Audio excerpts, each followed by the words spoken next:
Alors, je vais m'intéresser aujourd'hui à la façon de tracer une droite lorsqu'on connaît son équation cartésienne. Donc j'ai une équation cartésienne et à partir de là, je vais pouvoir trouver des points. Comment on trouve des points? On fixe au hasard une valeur pour x par exemple.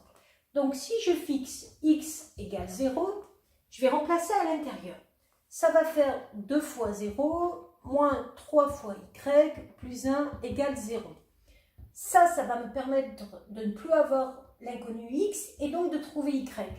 Donc moins 3y plus 1 égale 0, ça va faire y égale 1 divisé par 3.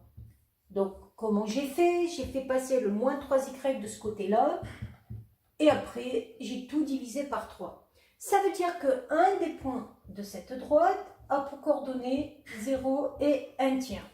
Par exemple, c'est le point A. Je pourrais m'intéresser après à d'autres points de cette droite. Par exemple, si x égale 1, je remplace 2 fois 1 moins 3y plus 1 égale 0.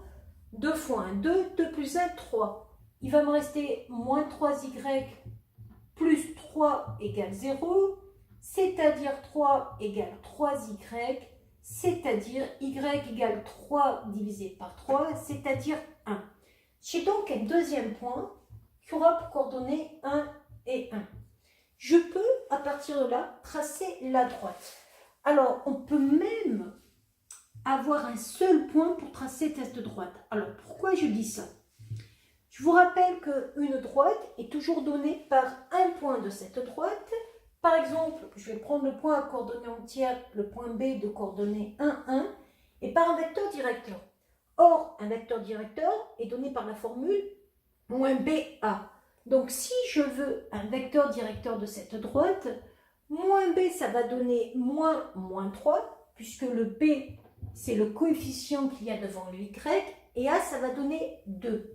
Donc, un coefficient de cette droite serait donc un vecteur directeur de cette droite serait donc le vecteur directeur de coordonnées 3, 2. Et comment ça va servir pour tracer la droite? Je sais que la droite, elle passe par le point de coordonnées 1, 1. Je vais le placer. B.